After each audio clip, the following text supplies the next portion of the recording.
compartir con ustedes, esperando que lleguen las otras que se van sumando en la medida en que empiece nuestro bifocal de hoy.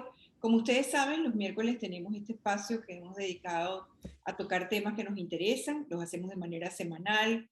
Estamos pensando en un nuevo esquema, una nueva estrategia de producción y un diseño nuevo de producción, para el cual seguramente vamos a pasar un periodo de tiempo en ese proceso de desarrollo creativo para brindarles a ustedes lo mejor. Hoy es el programa que vamos a hacer con un tema que nos tiene a todos sumamente preocupados, porque cuando uno ve las noticias y ve el tema de la inflación, lo primero que dice, Dios mío, ¿cómo esto me va a afectar a mí? Y si tengo un dinero colocado en una inversión, se desplomó la bolsa y yo también estoy tratando de pagar una deuda. ¿Será mejor que saque esos reales, pague la deuda y me olvide de la inversión? O de pronto el tema es que, bueno, tengo una deuda muy grande en la tarjeta de crédito y me llega una oferta de pase todas sus cuentas a esta cuenta y bájese estos intereses y al año que viene paga. ¿Será conveniente que haga eso?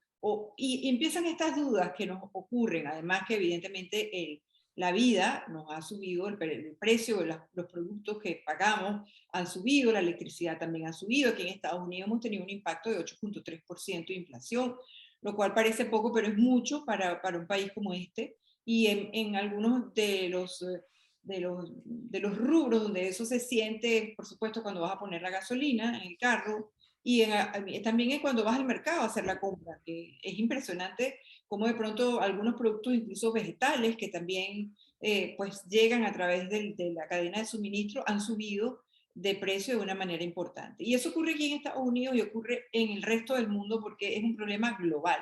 La inflación es global y los países están enfrentándolo lo mejor que pueden. Pero en este grupo de mujeres que nos acompaña suele haber mujeres venezolanas, mujeres colombianas que están haciendo vida aquí en Estados Unidos y que, digamos, yo digo que la inflación en dólares duele más, no sé si ustedes están de acuerdo, pero yo creo que duele mucho más. Y los sustos en dólares se pagan caro. Entonces, por eso quiero que trabajemos este tema y lo hagamos con la confianza que nos dan estas dos magníficas invitadas. Nicole Rosich, que es experta en finanzas personales, ella la consiguen en Instagram como @Nicole Rosich, es S-I-C-H. Finanzas con propósito, me encanta que sea así, porque hay que tener propósito en todo y más ahora.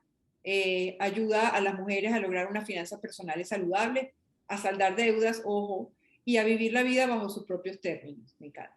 Es un manifiesto. Yasmín Perdomo también, gracias, encantada. Nicole, aquí la están viendo, creo. Laura, ¿la tienes ponchada? Nicole está allí, gracias por acompañarnos hoy. También nos acompaña Yasmín Perdomo, que es entrenadora financiera, finanzas en tacones, me encanta. Yasmín la conseguimos como @Yasmín Perdomo P, Yasmín con Y, y no es con Z, sino con S. Es visionaria, empresaria desde hace más de 15 años, aunque tiene cara de muchachita, tiene 15 años, y es mentora de su propia vida. Durante este periodo de tiempo, pues su misión ha sido ayudar a mujeres emprendedoras a convertir deudas en inversiones para que vivan de su apasionado propósito de vida. Es la creadora del programa Finanzas en Tacones, donde se enfocan 3 pilares de transformación definitiva: salir de deudas, emprender con éxito e invertir para multiplicar su dinero. Bienvenida a ambas, así que bueno, creo que ahora les toca a cada una lo que yo llamo que son sus 5 minutos de gloria, para ver desde su óptica este tema que nos toca hoy, que es la pregunta: en tiempos de incertidumbre, invertir, ahorrar o saldar deudas. A ver, ¿con quién arranco? ¿Quién quiere comenzar? Nicole, Yasmín. Bueno, yo puedo comenzar si Yasmín no se anima. Cualquiera de las dos, vamos, Nicole. Yo me tiro primero. Bueno, es un tema muy interesante. Realmente cuando me mandaron el tema es algo que he pensado, que mis clientes me preguntan también. Es una pregunta muy común. Y más ahora con el tema de la inflación es esa pregunta de ¿qué hago? Tengo este es mi panorama financiero, entonces no sé qué hacer. O sea, yo siento que depende mucho, como mencioné, del panorama financiero de cada persona. O sea, en qué nivel tú estás a nivel financiero, tanto de mentalidad como de finanzas en general. Entonces, de ahí entonces podemos comenzar a hacer un plan. porque, por ejemplo, si eres una persona que no tiene deuda, ¿por qué te voy a hablar de saldar deuda? Entonces vamos a hablarte de ahorrar, vamos a hablarte de inversión, vamos a hablarte de líneas de negocio. Pero si eres una persona que tiene deuda, entonces vamos a comenzar a saldar deuda y vamos a combinarlo con ahorro, por ejemplo. Entonces yo siento que depende mucho de eso. En lo personal, yo me mudé a Nueva York reciente hace 3 años. Vine con un capital de deuda increíble. Yo me encontraba en esa misma posición, tenía deuda, a nosotras las mujeres nos da seguridad ahorrar, ver el dinero en la cuenta. Entrar a la cuenta y ver que tienes dinero, eso nos transmite un sentimiento de seguridad. Entonces, yo tenía inseguridad, porque yo no tenía dinero ahorrado, me pagaron el pasaje para llegar a Nueva York, yo no tenía nada, solamente tenía una tarjeta de crédito de $500 y con eso fue que me pude mover aquí al inicio en New York.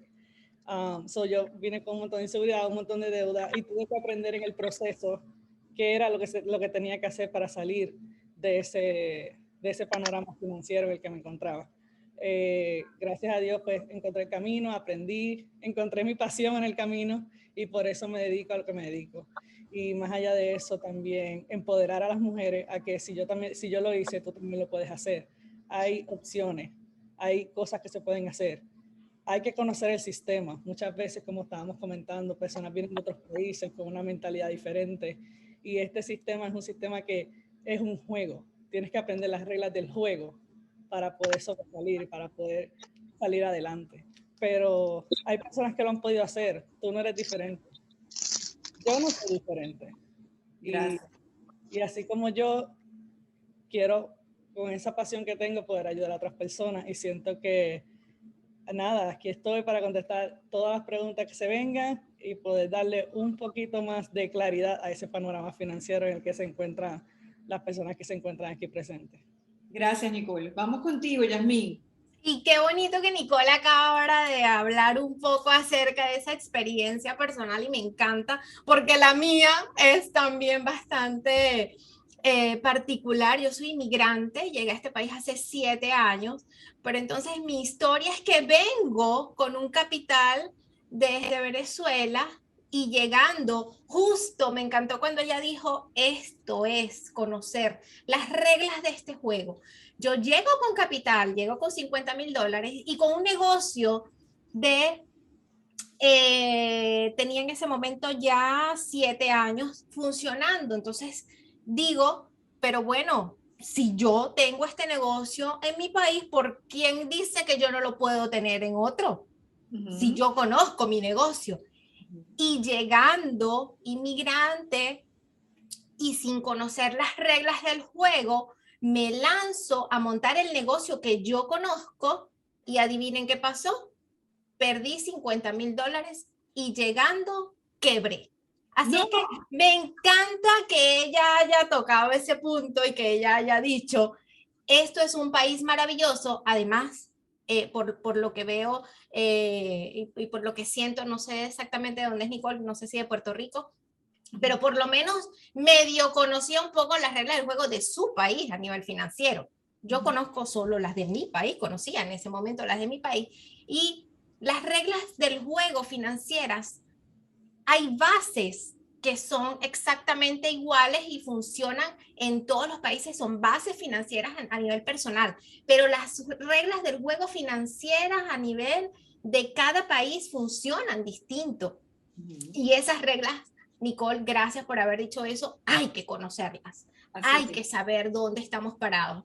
Entonces, ahí arranca esta historia de una mujer empresaria de más de 15 años en el ámbito educativo. Yo soy empresaria de la industria educativa, con toda la experiencia a nivel empresarial, de negocios, bla, bla, bla, igualito llegó a un país como este y sin conocer las reglas del juego, intenta montar un negocio y se quiebra. Perdí todo, con 2 muchachitos chiquitos, mi esposo y yo, ahí dijimos, pues la vida nos cambia. Y no solamente hay ahora, entonces en mi vida una quiebra, un quiebre financiero. También ahora tuve que cargar durante 5 años con un quiebre emocional que no sabía cómo gestionar. Porque ese quiebre financiero trajo como consecuencia que se quiebra un sueño, porque yo quería traer esa empresa que es todavía muy exitosa en Venezuela, es un colegio que está en Caracas y todavía funciona y todavía sigue siendo exitoso, y traer ese modelo de negocio para acá, y ahora ya eso no va a poder ser, y la expectativa con la que venía ahora cambia. Entonces, wow, es interesante todo este tema a nivel financiero cuando no conocemos las reglas del juego. Buenísimo, me encantan las dos porque comenzar hablando con la sinceridad por delante, como han hablado ustedes, con esa honestidad de, bueno, mira, nos metimos tortazo en la cara, nos pegamos un golpe duro, tuvimos que enfrentar el fracaso, enfrentar el temor, sentirnos agobiados por las deudas, y eso realmente es maravilloso porque desde allí el aprendizaje es mucho mejor. Y sabernos vulnerables también es una manera de aprender. Y pues me parece maravilloso compartirlo con las mujeres, porque estábamos hablando, antes de que te sumaras, Yasmín, al grupo, con Nicole, y una de las cosas que yo le estaba comentando es que en Venezuela hay una cultura de pánico al crédito, hay un pánico, o sea, ya estábamos conversándolo porque Nicole lo decía, está casada con un venezolano y dice, es diferente la forma en que piensan los venezolanos sobre el crédito.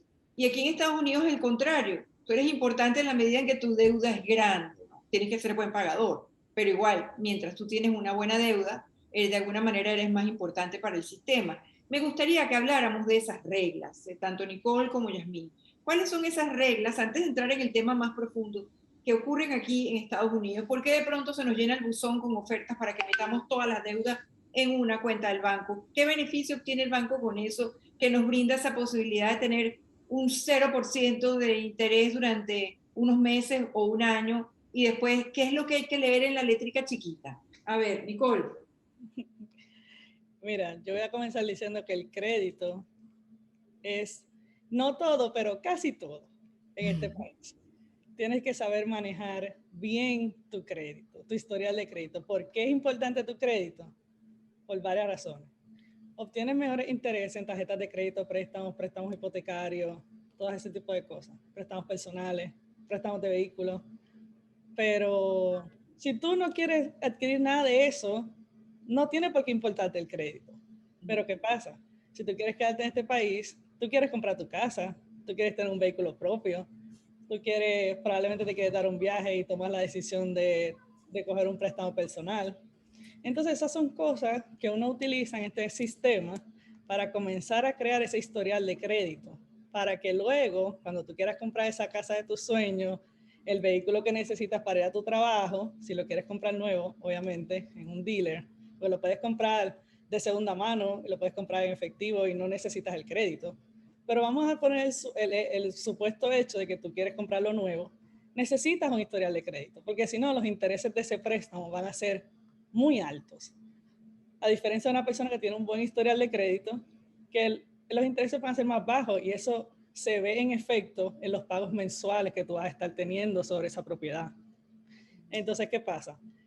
Tú compras un vehículo, compras una casa, tienes tarjetas de crédito, tienes un préstamo, préstamos estudiantiles, eso también cuenta. Importantísimo. Las personas que estudiamos aquí, la mayoría tienen que coger préstamos estudiantiles para poder sacar una carrera. Entonces, cuando tú te pones a sumar 1 más 1 más 1 más 1, ya estamos hablando de 5, que pueden ser 1,000, 2,000, 3,000 al mes. Entonces, ahí es donde entonces tú tienes que entender cuál es tu capacidad de pago sobre el endeudamiento que estás teniendo, que ahí es donde fallamos al momento de crear ese buen historial de crédito. Porque si uno entiende ese ratio de tanta capacidad de endeudamiento, esto es lo que puedo pagar, este es el porcentaje, se recomienda que tengas menos de un 40% de endeudamiento sobre lo que estás ingresando.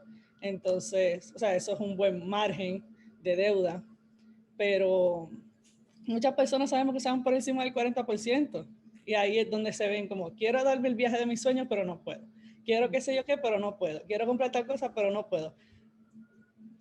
No puedo, pero puedo con la tarjeta de crédito. Es más fácil pasar la tarjeta de crédito porque no es dinero de nosotros. No lo estoy viendo, es muy fácil pasar la tarjeta. Pero cuando te llegan los statements, los estados de banco, ahí tú dices, bueno, pues ya le pago el mínimo. No es no está mal pagar el mínimo, porque no te va a afectar el crédito, pero igual estás teniendo esa deuda ahí. Y te va a seguir incrementando, y al final va a ser como una bola de nieve. Que no estás viendo al principio, pero la bola de nieve te va a arropar eventualmente. Así es. Y me parece interesante la óptica con la que lo manejas, porque el tema que ocurre cuando tú pagas el mínimo es que con la tasa de interés que tienen las tarjetas de crédito, es en realidad una bola de nieve, porque tú pagas una cantidad y esa cantidad no se ve reflejada el próximo mes porque probablemente gastaste y cuando vienes a ver, tú tenías, no sé, ponle tú $17,000, pagaste, deberías estar en 16,500, ponle tú, pero vuelves a estar el mes siguiente en 17,200 y tú dices, Dios, ¿qué pasó? Y ese es un tema, ¿no? Un tema que tiene que ver también con el porcentaje de las tarjetas, del interés de las tarjetas de crédito, que tampoco lo sabemos leer. Yasmín, ¿qué puedes agregar tú? Bueno, esto es súper interesante porque yo siempre le digo a mis clientes que las tarjetas de crédito no son extensión de nuestro salario. Eso es importante y es una de las reglas que tenemos que tener claras. Número uno, la tarjeta de crédito no es extensión de nuestro salario. Y número dos, el tema del crédito es bastante interesante porque el crédito es un instrumento supremamente apalancador que nos sirve para crecer financieramente si lo sabemos utilizar a nuestro favor. Y saberlo utilizar a nuestro favor es justamente saber, estar pendiente de cuánto es nuestro porcentaje de interés que tenemos para cada uno de los instrumentos financieros en materia crediticia que tenemos. Entonces, mientras mejor sea nuestro puntaje de crédito, más bajos van a ser nuestros intereses. Entonces, ¿cuál es la meta y cuál es el reto? Conseguir trabajar con el dinero de los bancos a cero interés. Ese es el reto. Conseguir que durante más tiempo, si yo consigo una tarjeta, 14 meses sin interés y durante ese tiempo utilizo ese dinero del banco, sea para un negocio, sea para algo específico durante ese tiempo, yo durante 14 meses a cero interés utilicé el dinero del banco a mi favor, no como extensión de salario, lo utilicé con un fin específico. Y lo otro es que ya dentro de un ratico vamos a entrar en materia de ahorro e inversiones. Lo otro es que si nosotros tenemos lo que llamo yo nuestro propio banco, yo las mando a crear su propio banco, por lo menos a Flor yo le diría, Flor, tienes que crear a Flor's Bank. Así en inglés, que suene elegante, Flor's Bank. ¿Por qué? Porque si Flor tuviera un dinero en un banco de ella de reserva, lo que llaman los países, el tesoro, que su tesoro es su liquidez, probablemente ella en vez de pedirle prestado al Bank of America, por ejemplo, no por nombrar ninguno, Chase o cualquier otro,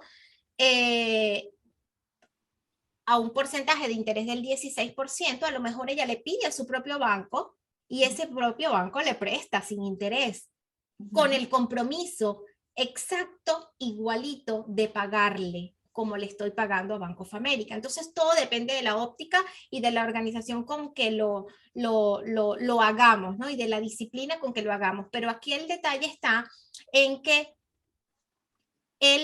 las tarjetas de crédito, el dinero en las tarjetas de crédito muchas veces se ve como extensión de salario. Ah, no me alcanzó este mes con 2,000, pero yo tengo 500 en la tarjeta, pase la tarjeta, no pasa nada. No, tenemos que conocer cuánto cuesta nuestro estilo de vida. ¿Cuánto cuesta? ¿Cuánto es ese monto? Normalmente yo les pregunto que cuánto cuesta el estilo de vida a mis clientes y ellas no lo saben. Dicen el monto de los gastos mensuales fijos, pero no sumaste los variables, no sumaste los pequeños, no sumaste lo que mes a mes es distinto, pero que al final del mes o en el mes completo tiene un monto que probablemente al variable muchas veces es hasta más elevado que el fijo. Entonces, eso es supremamente interesante. Y el crédito, a mí me parece, ahora que conozco el sistema, ahora que lo veo, me parece supremamente apalancador. Me encanta, lo amo, lo utilizo y utilizo todas mis tarjetas de crédito, pero como no son extensión de mi salario, pues todo lo que está para gastarse al final del término del cierre de tarjeta se paga todo. Se paga todo porque yo se supone que tengo ese estilo de vida ya está entrando, se está produciendo y yo utilizo las tarjetas, me apalanco ese mes, gano millas, gano puntos, una serie de cosas que me sirven para apalancarme del dinero del banco durante 45 días. Eso es interesante. A veces ni siquiera sabemos cuáles son las fechas de apertura y cierre de las tarjetas de crédito, cuándo abre, cuándo cierra. Entonces, no, la vamos dejando pagando el mínimo. No, no, no. Se abre el ciclo, se gasta en ese ciclo y se paga al término del ciclo. Entonces, esa parte, manejar esa regla también es interesante. Claro, porque además, fíjate, tú que estás hablando de este caso particular de las tarjetas de crédito, que es una de las angustias que solemos tener, porque es la deuda más común de la gente. Correcto. Fíjate que se supone que el banco te da como una fecha de pago, pague antes de, y tú entonces asumes que ese, y además si lo pones ya para que de inmediato se cobre su deuda directamente de tu banco, ese siempre va a ser el día en el que va a caer ese pago, o cercano, un día antes, un día después. Pero eso no necesariamente quiere decir que es el día que te conviene a ti, no es así. Todo va a depender del ciclo que tengas. Si el ciclo abre un 14 y cierra 45 días después, pues entonces lo ideal es hacer el gasto los primeros días de apertura del ciclo para que tengas más tiempo de apalancarte el dinero del banco 45 días después. Si lo haces muy cerca del cierre del ciclo, no tienes tantos días para pagar completa la deuda. Si se usa correctamente la tarjeta. Claro. ¿Por qué? Porque si no se usa correctamente la tarjeta, pues lo que vamos a hacer es lo que dice Nicole, pagar los mínimos. Ay, no, pero es que yo le pongo un poquito más. No, yo no pago el mínimo, ni loca, yo le pongo un poquito más. Exacto. Y ese poquito más está pasando lo que dice Flor, que aunque le pongas un poquito más, los intereses te están comiendo. Entonces la deuda, por supuesto, se hace una bola de nieve, va creciendo, pero va creciendo por los intereses. Por los intereses que además de las tarjetas de créditos, para la que no lo sabía, son compuestos. Interés compuesto en contra es lo peor que puede existir. Por eso es que dicen que las tarjetas de crédito es el dinero más caro que puedas pedir prestado. Ok, eso me lleva a la siguiente pregunta para Nicole y para Yasmín. ¿Es conveniente pedir un préstamo en base a algún dinero que se tenga ahorrado como resguardo en este momento aquí en Estados Unidos para pagar deuda?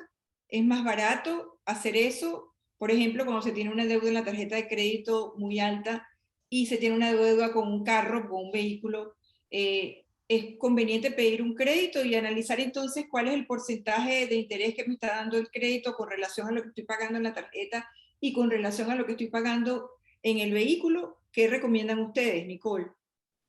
Bueno, yo te puedo hablar de una experiencia personal. Dale.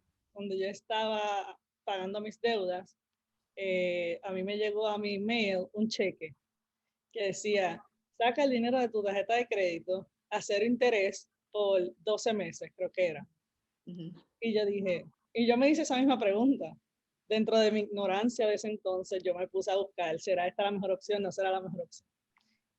Y al final me di cuenta que era la mejor opción si se cumplía una condición. Si yo estaba dispuesta a cumplir con los términos que me estaba dando ese cheque.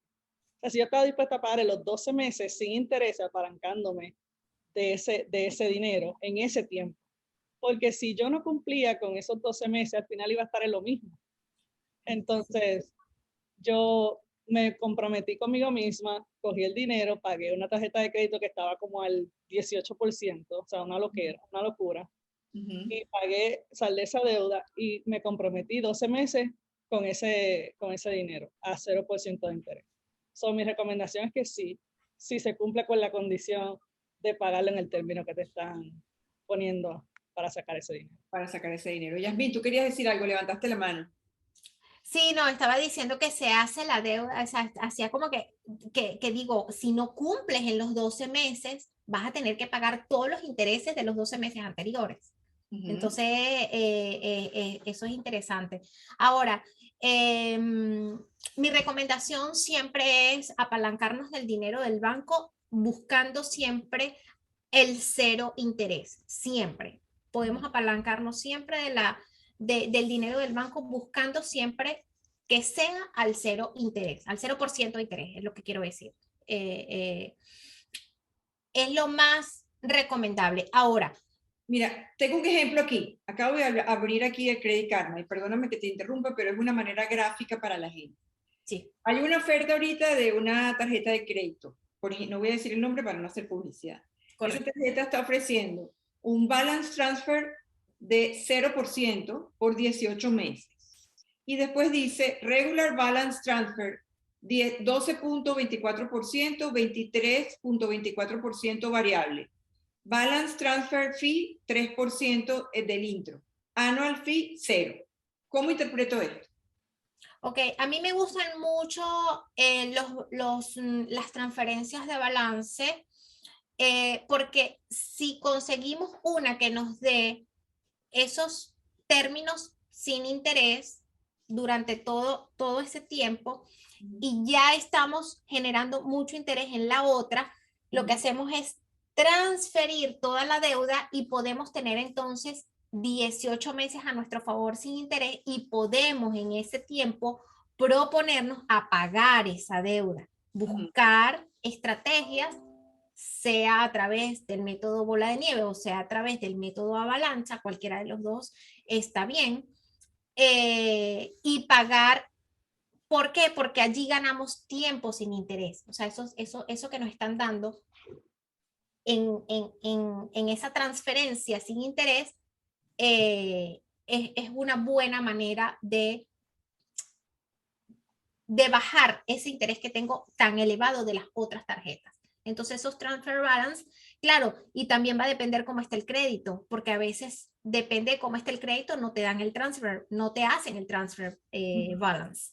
Claro, para eso está el Credit Karma. Pero, ¿qué interpreto cuando yo veo eso de Regular Balance Transfer Approval o APR, que no sé qué significa? APR es el interés. Ajá. Cuando te dice 14.49% a 24.49% variable, ¿eso es después de transcurrido los 18 meses? Sí, después de transcurridos y depende de tu puntaje de crédito, ese balance va a ir desde ese 14 hasta ese 20 y tanto variable. Ellos te van a decir, ok, de acuerdo a tu puntaje va a quedar en este interés, en este APR, el interés del APR. En este APR, esta tarjeta de crédito. Ok, interesantísimo, fíjate. Pero sí es una muy buena estrategia que puedes utilizar para transferir un balance de una tarjeta que ya está muy elevado el interés y conseguir tiempo al cero, tiempo a tu favor al 0%. Ajá, ¿Por qué? Porque la transferencia de balance pues solamente va a ser un 3%, así que va a estar bien. Ok, vamos a suponer que se hace esta tarea y en el interín de esos 18 meses se recibe, Nicole, te hago esta pregunta a ti, se reciben unos pagos que te permiten aportar ese dinero a la tarjeta. ¿Es conveniente a esa tarjeta nueva a donde pasaste toda la deuda anterior? ¿Es conveniente hacerlo a irlo amortizando o esperar hasta el final? ¿Qué es conveniente hacer? Bueno, estamos hablando de que es una deuda del 0% por 18 meses, ¿correcto? Ok, y te entró un dinero adicional. Exacto. Estoy tratando de entender las condiciones porque eso es muy importante. Porque, ¿qué pasa? Si tú me hubieses dicho, es que es una deuda al 18%, yo te digo, salda eso lo más rápido que tú puedas. Pero si es una deuda al 0%, yo te diría, te preguntaría primero, ¿tienes un fondo de emergencia? ¿Qué tú me contestarías? Puede ser que haya un ahorro, por ejemplo, más que un fondo de emergencia, una cuenta de inversión, por ejemplo. Ok, tienes una cuenta de inversión y te digo, ese fondo de emergencia te cubre de 3 a 6 meses de tus gastos mensuales y quizás tú me dices que no. Yo te digo, mira, mi recomendación es, Esto es una cosa bien interesante, porque mi mentalidad, y esto es algo que he hablado con personas que vienen de otros países que no tienen la mentalidad de pagar mensual. Yo soy una persona que todo lo que sea el 0% y lo pueda pagar mensual, yo lo pago mensual. Aunque tenga la capacidad de pago. ¿Por qué? Porque yo soy una persona empresaria.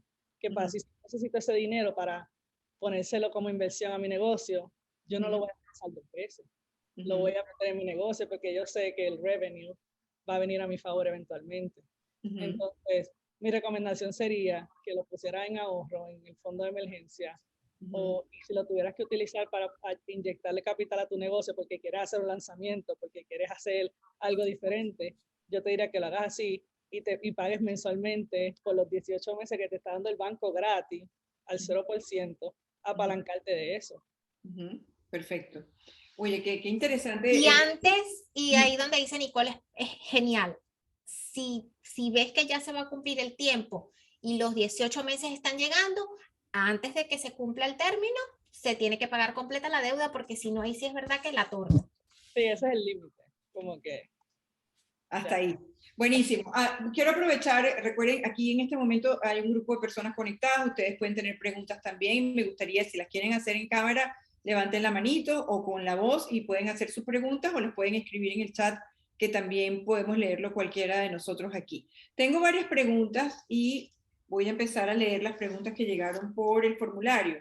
Las preguntas, espérate, esto se me movió aquí, ajá.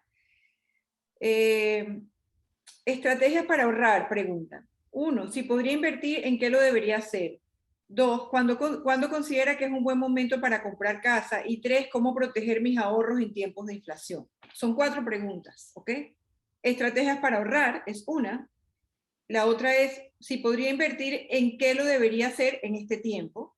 2, ¿cuándo considera que es un buen momento para comprar casa? Y 3, ¿cómo proteger mis ahorros en tiempos de inflación? Ok, bueno, respondiendo a la primera de estrategias para ahorrar, lo primero que yo recomiendo hacer es el cálculo del estilo de vida. Muchas personas lo llaman, pues, conocer tu realidad financiera, cuál es tu realidad financiera. En base a eso, calcular exactamente cuánto cuesta ese estilo de vida mensual, cuántos son esos gastos que tenemos mensualmente. Eso es sumar todos nuestros egresos variables y nuestros egresos fijos. Igual estilo de vida. Ok, ahí arranca algo interesante, porque más allá de la estrategia para ahorrar, lo primero que necesito saber es cuánto voy a ahorrar, cuánto yo requiero para construir ese banco, que va a ser mi banco y que va a ser mi liquidez, mi fondo de reserva. ¿Ok? Entonces, al tener ese cálculo del estilo de vida, suponiendo que me dio $2,000 mensuales, por poner un número, podemos comenzar a construir ese banco primero con un mes. Comencemos con un mes y que ese sea ese primer escalón a subir. Ok, ya yo guardé en un banco comercial con que esté aparte, una cuenta que esté aparte, puede estar ganando algo o nada de interés. La verdad es que en los bancos, pues obviamente el dinero no gana prácticamente nada de interés, y aquí hay van a surgir más preguntas con respecto al tema del ahorro o invierto, ¿no? Pero la realidad es que es nuestra liquidez, y para comenzar, saber que ese dinero que se llama ahorro es mi liquidez. Eso no se usa sino para, en ocasiones, pedirle prestado si voy a invertirle algo estrictamente requerido en mi vida, y le vuelvo a pagar y lo vuelvo otra vez a dejar allí, porque esa es mi liquidez. Esos son los ahorros. Eso puede ir de 3 a 6 meses y hasta un año, porque cada persona tiene tolerancia al riesgo y niveles de seguridad diferentes. Entonces, probablemente yo con 3 a 6 meses de liquidez estoy perfecta, pero a lo mejor Nicole necesita un año, a lo mejor Laura requiere 9 meses de liquidez y está perfecta. Entonces cada uno va a tener un número en cuanto a su liquidez, en cuanto a su reserva, y va a estar perfecto. Okay. Ese ahorro se puede tocar, Yasmín, se puede tocar siempre y cuando le vuelvas a pagar, porque tienes siempre un monto que de allí no debería bajar la liquidez. Va a bajar, claro, se me picha un caucho, pasa. Ay, que Yasmín, que bueno, tengo X o Y proyecto. ¿Puedo sacar de ese ahorro para la inicial de mi casa? No. O sí, siempre y cuando tengas un tiempo establecido que le vas a volver a pagar. Ese es un banco, igualito. Él te está prestando sin interés, pero es un banco. Es tu banco, respétalo, hónralo, porque tú lo construiste. Entonces, todo va a depender de cada situación. Lo importante es saber qué es exactamente el ahorro, qué es exactamente. Y la liquidez no se invierte. Okay. No se usa la liquidez de tu propio banco para inversiones de ningún tipo. No se invierte. ¿Por qué? Porque estás utilizando tu seguridad, tu liquidez para un instrumento que no sabemos si va o no va a dar rentabilidad. Para las inversiones se ahorra para las inversiones. Para mi casa se ahorra la inicial de mi casa. Para el negocio se ahorra la inicial, el dinero del emprendimiento. Se ahorra para esos fines, pero para lo que es el fondo y el banco, que es mi liquidez, ese no se toca. Puede ir desde un mes hasta un año. Quizás no más de allí. Yo creo que en un año una persona pudiera resolver si algo pasa con su estilo de vida. Ok, había otra pregunta, Nicole, de las que habíamos mencionado, ¿no? Si podría invertir, ¿en qué lo debería hacer? ¿Cuándo considera que es buen momento para comprar casa? ¿Cómo proteger mis ahorros en tiempos de inflación, Nicole? Ok, yo quisiera añadir a lo que estaba diciendo Yasmín, que realmente va de la mano con crear un hábito. Porque si yo no tengo el hábito de ahorrar $10, que me hace pensar que cuando gane más, voy a tener el hábito de ahorrar 1,000. Entonces, cuando estás en un proceso de saldo de deuda, igual es importante crear ese hábito de ahorro. Aunque sean $10, aunque sean 5, aunque sean lo que puedas, ¿entiendes? Eso hacer un análisis, vamos a poner tanto, para crear el hábito de ver ese dinero en una cuenta aparte a donde te están entrando tus ingresos normales. Una cosa. La segunda tiene mucho que ver con tus metas financieras. Muchas personas no saben qué es lo que quieren hacer con su dinero. Quiero comprar una casa, quiero darme el viaje de mis sueños, quiero comprar un auto nuevo, no sé, lo que sea que tú quieres hacer con tu dinero.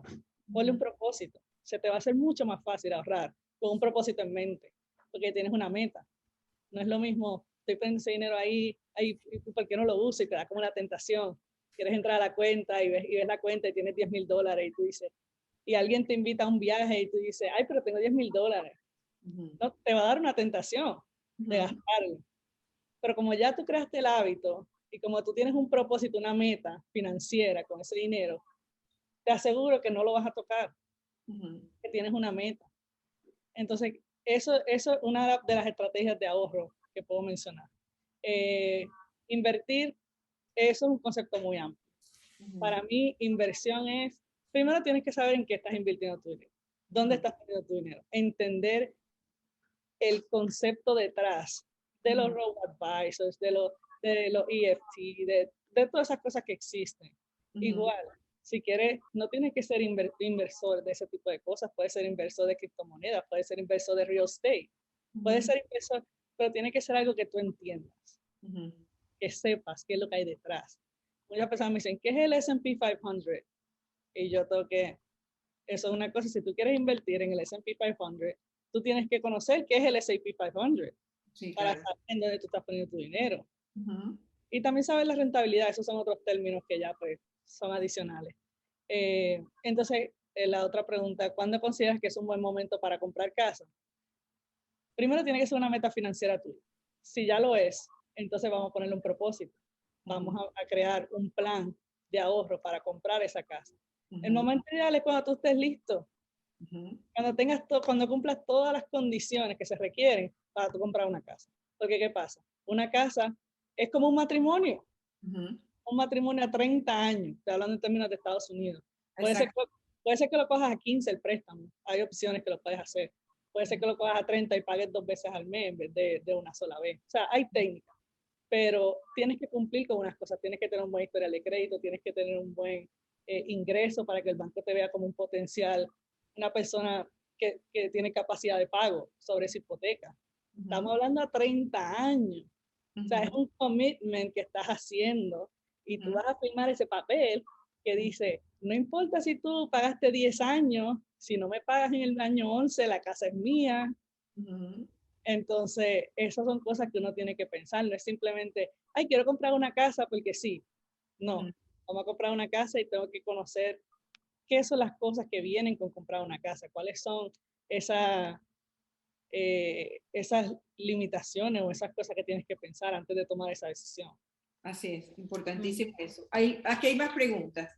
¿En qué invertir cuando no tienes un número de seguro social aquí en los Estados Unidos? Evidentemente quien lo pregunta es una persona que vive aquí y todavía no tiene número de seguro social. Yo diría que lo primero es comenzar a invertir en educación. Uh-huh. Y obviamente en lo que la persona le llame la atención, porque hay muchísimas cosas en que invertir, demasiadas cosas en que invertir. Uh-huh. Pero lo que más se nombra es invertir en bienes raíces, invertir en la bolsa o invertir quizás en criptomonedas. No solamente esos son los únicos vehículos que tenemos para inversión. Uh-huh. Es probable, depende del capital que tenga, depende de la tolerancia al riesgo que tenga, depende de lo que la persona le guste. Uh-huh. Con respecto al área que va a incursionar, porque de nada sirve. Mira, yo le diría, bueno, invierte en criptomonedas, que hay muchas plataformas que no necesitan seguro social, por ejemplo. Uh-huh. Y si de repente esta persona, este tema de las criptomonedas le hace como mucho ruido, no se siente cómoda con ese tema, le va a tocar estudiar primero. Entonces yo considero que la primera inversión va a tener que ser en exploración, en educación, esa primera inversión en revisar qué puede existir en el mercado en términos de inversiones que conecte conmigo, que conecte con mi tolerancia al riesgo, porque las inversiones todas conllevan un riesgo. Así es. Entonces, ¿qué conecta conmigo? Uh-huh. ¿Qué conecta conmigo? Por ejemplo, inversiones en bolsa. En bolsa hay muchísimas estrategias y metodologías para invertir. Unas son más riesgosas que otras en términos de metodología. Probablemente si tengo una estrategia a largo plazo, pues a lo mejor sea más tranquila, pero tengo a lo mejor la posibilidad de hacerlo a corto plazo y eso es más estresante. Entonces, ¿conecta o no conecta conmigo esa inversión? Uh-huh. Ahora, si es un negocio, ya son otros, otro tipo de inversión. Entonces, lo primero yo creo que es conocernos y eso también es una inversión. Claro, conocernos sí. Para saber en qué podemos colocar ese dinero que conecte con nuestra personalidad, con nuestro ser. Es lo primero para mí. Así es, porque puede que la persona esté dentro de Estados Unidos o esté afuera, porque incluso cuando uno está en su país y tiene un ahorro importante en dólares, tú dices, bueno, voy a hacer una inversión. ¿Dónde invierto? Empiezas a buscar los lugares. Voy a invertir en tal país, en tal país, en tal país. Ah, no, yo tengo mi familia, parte de mi familia está en Estados Unidos, voy a hacer una inversión inmobiliaria porque quiero encontrarme con ellos allí, pero que sea una inversión a largo plazo o porque voy a alquilarla para que sea una manera de tener renta. Y aquí en Estados Unidos ha habido todos los inconvenientes que hubo con la pandemia, en donde pues la gente no tuvo que pagar la renta por un tiempo. Ahora ha habido un incremento violento en las rentas que va a favor de quien tiene el bien inmueble y en contra de quien lo está alquilando, pero es un mercado también fluctuante, ¿no? Y también hay un tema que tiene que ver con el impuesto, conocer el impuesto, porque la gente dice, no, mira, yo compro este apartamento, tengo un pago en el mortgage, ponle tú, entre el mortgage y el seguro, pago $3,000, lo voy a alquilar en 6,000 y me quedo con los 3,000. No, mentira, al final tú vas a pagar un impuesto también por ese ingreso que llega por el apartamento. Y esas son cosas que la gente tiene que manejar. ¿Cuál es esa carga que tiene esa inversión asociada para saber de verdad cuál es tu ganancia? En el caso de una vivienda, ¿cuál es? Cuando tú tienes una ganancia de una vivienda, ¿cuál es el porcentaje que se queda el Estado aquí en Estados Unidos? Por ejemplo, Florida. Eso varía, pero casi siempre ronda entre el 13-20%. Hay rejuegos taxables, sobre eso es como que se puede manejar en un range, o sea, en un parámetro.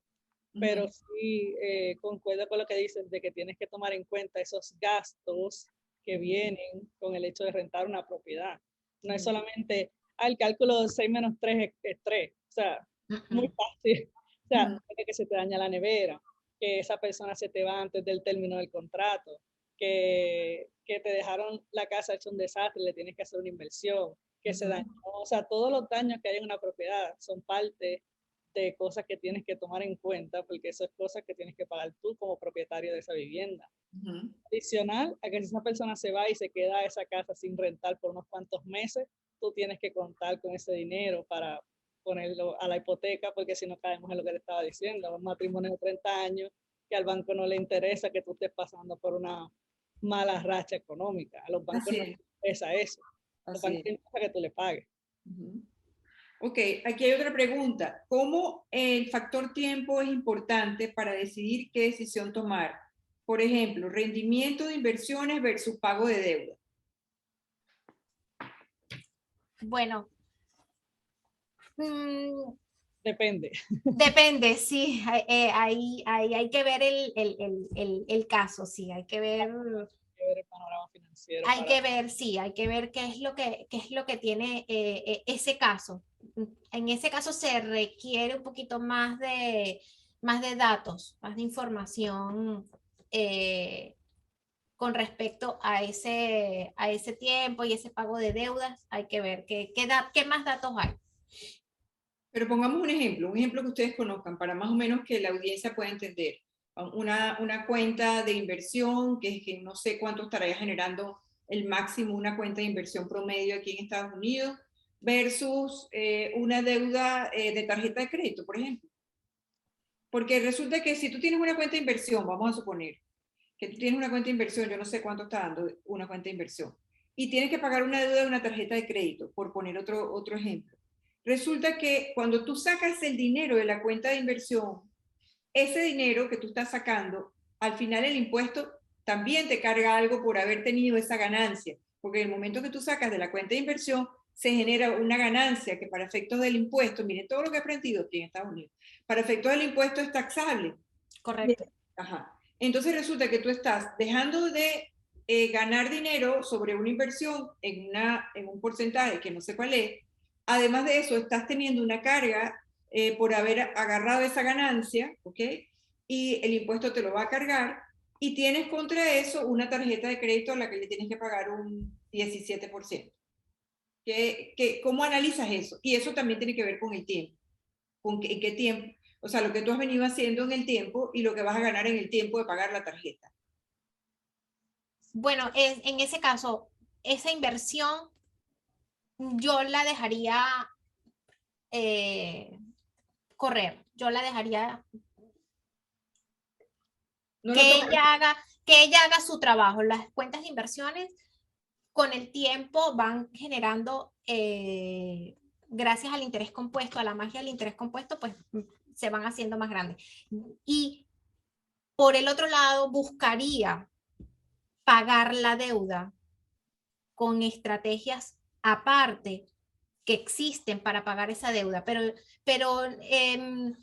depende del panorama. Yo no tomaría esa cuenta de inversión, pagaría impuestos para pagar una deuda de una tarjeta de crédito al 18%, la cuenta de inversión me estaba dando 9, me estaba dando 10 o me estaba dando 12 y tengo esa cuenta de inversión.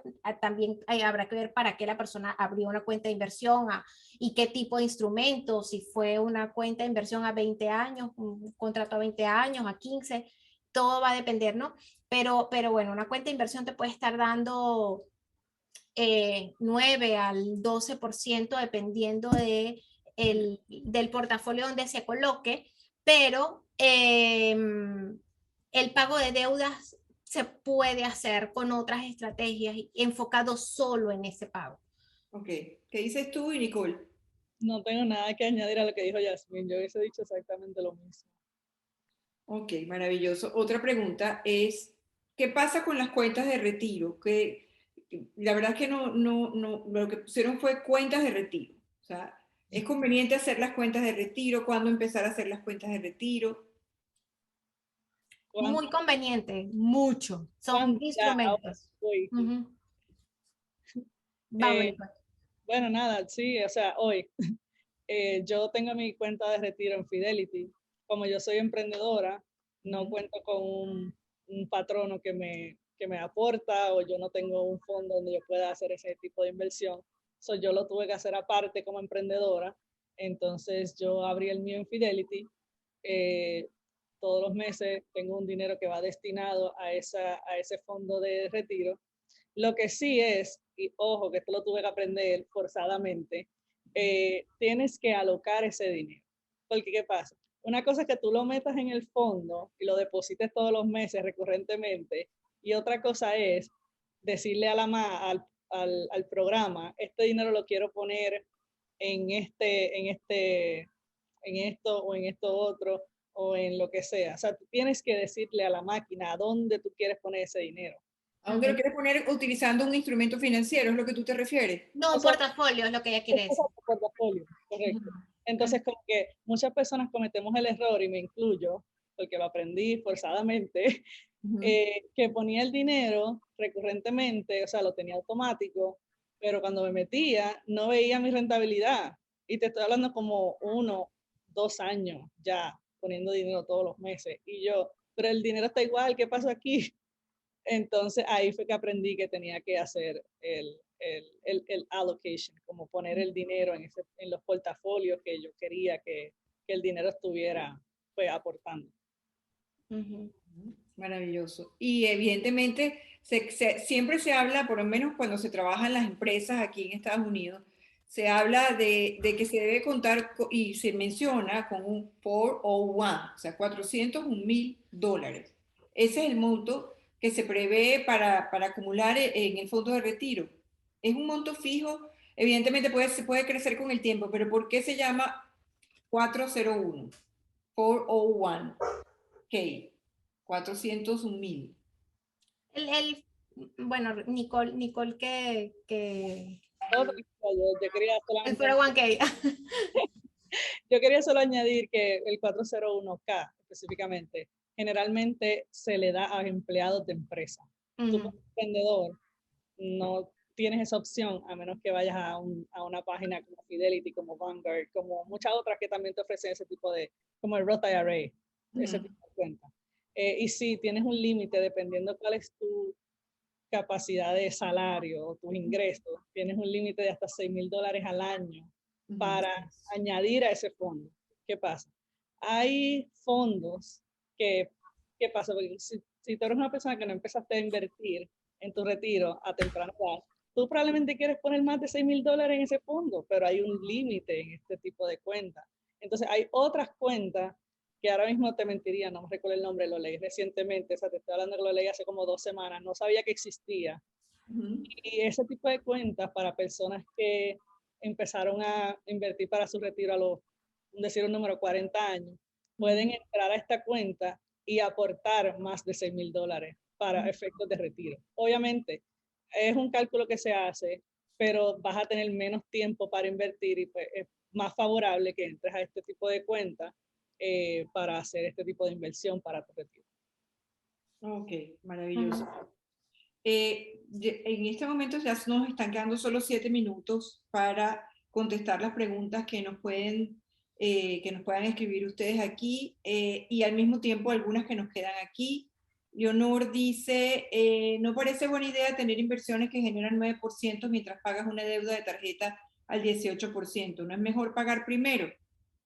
Siempre, siempre, Leonor, tienes toda la razón, siempre, siempre. Esto es para la persona que de repente ya tenga una cuenta de inversión como un fondo de retiro, un 401k, porque su empleador se lo da y te están sacando automáticamente para esa cuenta de retiro.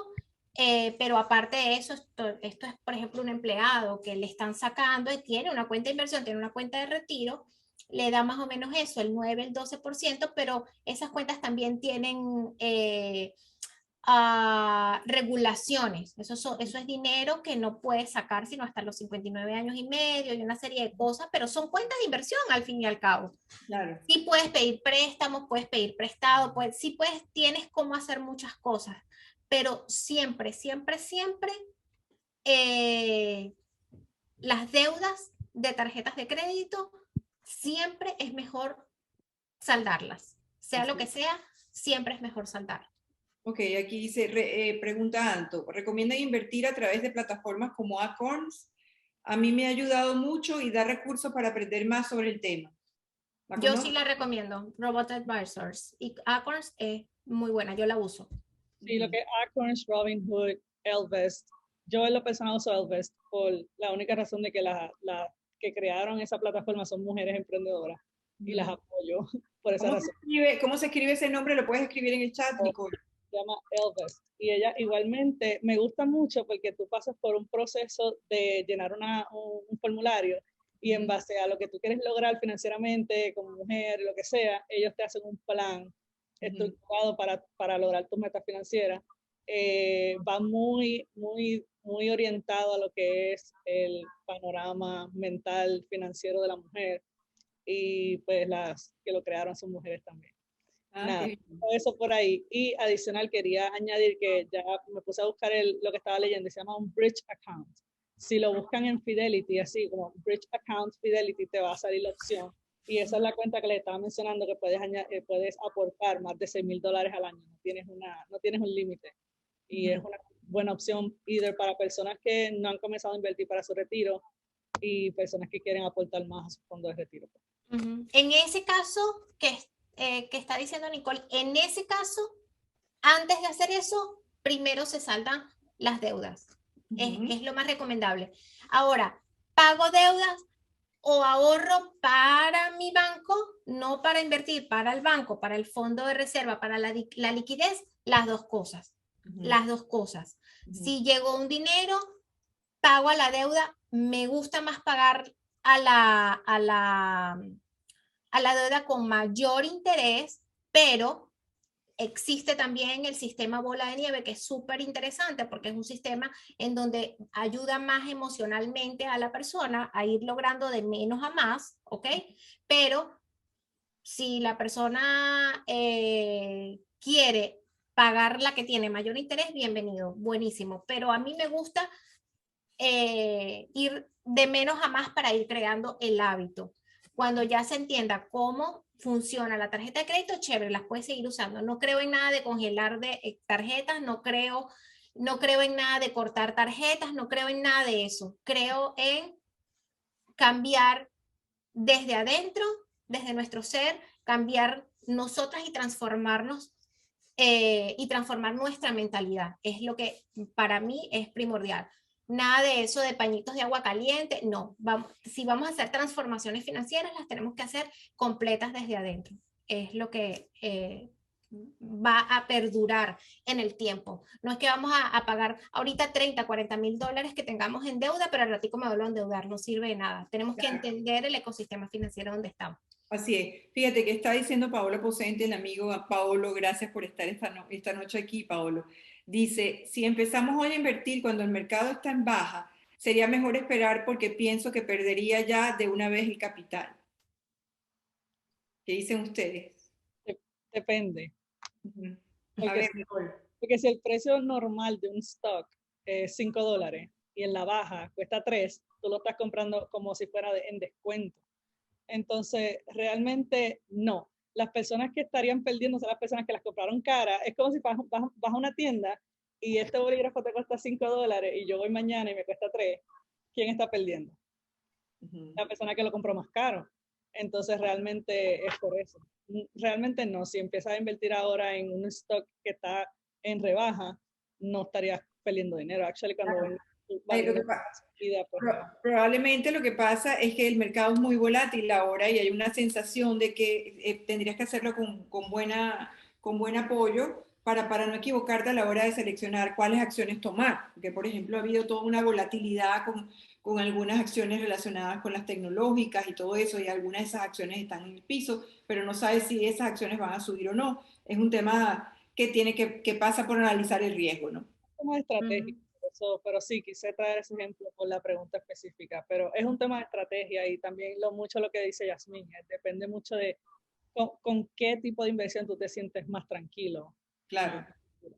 Y eso tiene que ver también con la edad, porque yo recuerdo cuando nosotros estábamos más jóvenes y que nos hacían preguntas sobre digamos, el tipo de inversión, uno podía decir, no, yo quiero que me dé tanto, que me dé tal cosa, pero en la medida en que vas cambiando y vas saltando una cantidad de etapas en tu vida, ya pagaste la educación de tus hijos, ya tienes una casa propia, ya estás en otra condición, entonces te pones como más conservador, vamos a decirlo así. Entonces dices, oye, yo no quiero perder dinero, vamos a buscar una cosa más sencilla, unos fondos de inversión que sean más estables, que bueno, no van a subir mucho, pero tampoco se van a desplomar cuando el mercado se caiga, ¿no? Y eso también ocurre, ¿no? Bien interesante tu pregunta, Pablo, gracias.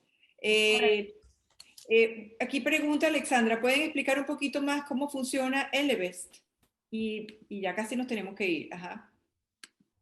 Bueno, Ellevest es una aplicación en la que tú entras y llenas un formulario, como me estaba mencionando.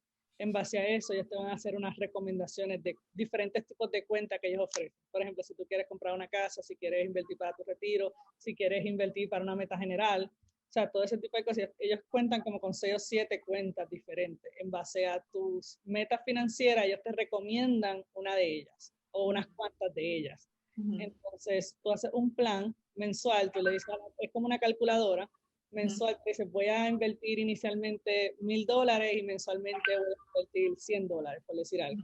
Entonces, ellos te hacen una gráfica de cómo tus inversiones se van a ver en el término que tú hayas puesto, puede ser 15 años, 20 años, 30 años, lo que sea que tú pongas, hay una opción que puedes manipular eso. Entonces te va a dar un panorama, una gráfica de, ok, si dijiste 20 años, en 20 años así se van a ver tus inversiones. Si deseas continuar y tú continúas.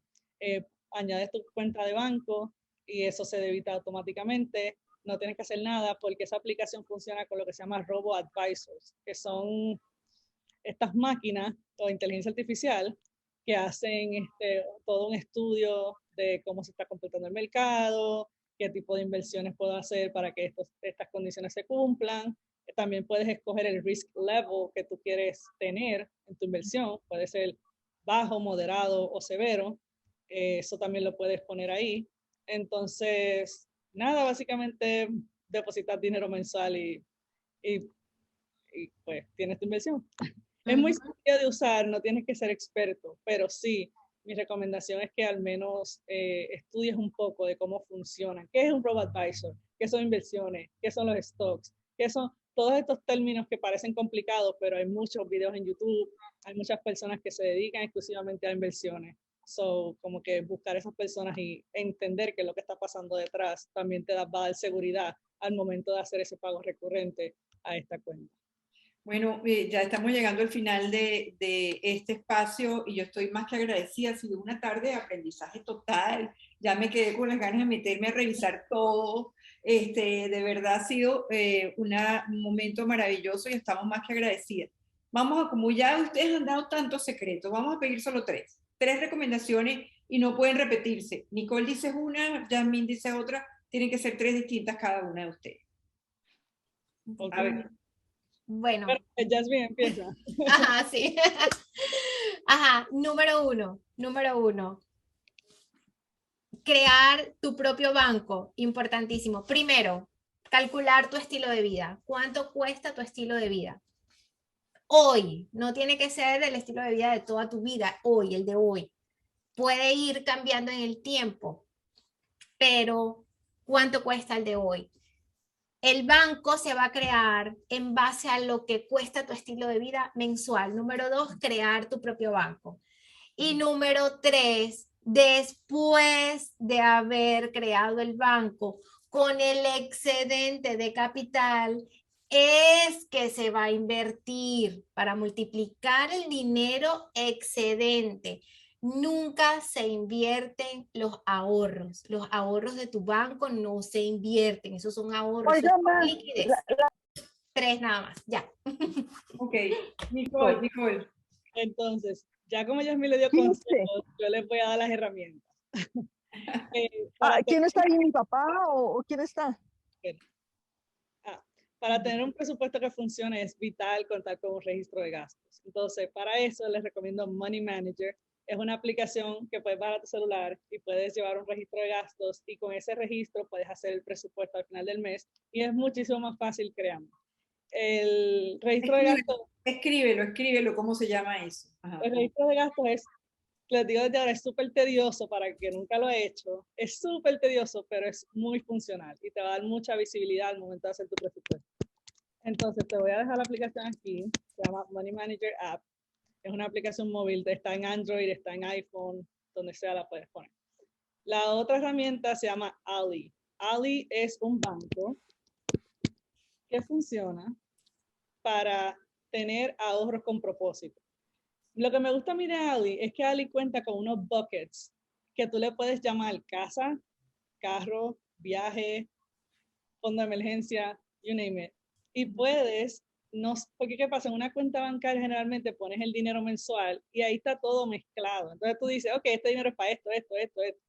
Pero en Ali tienes la opción de crear esos buckets y decir, ok, en este bucket que se llama casa, al mes voy a poner $200 y en este otro le voy a poner 50 y en este le voy a poner 100.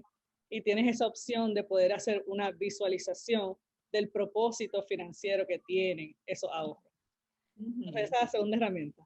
Y la tercera es contar con un mentor o mentora financiera. Los mentores, tenemos mentores. Los mentores son importantes porque los mentores están ahí cuando te llega la vocecita de cómpralo. Y tu mentora te dice, no puedes por esto.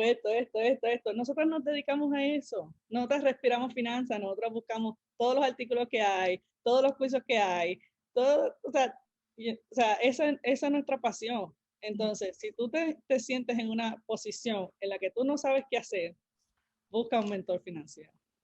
Buenísimo, de verdad, este programa ha estado, pero de lujo.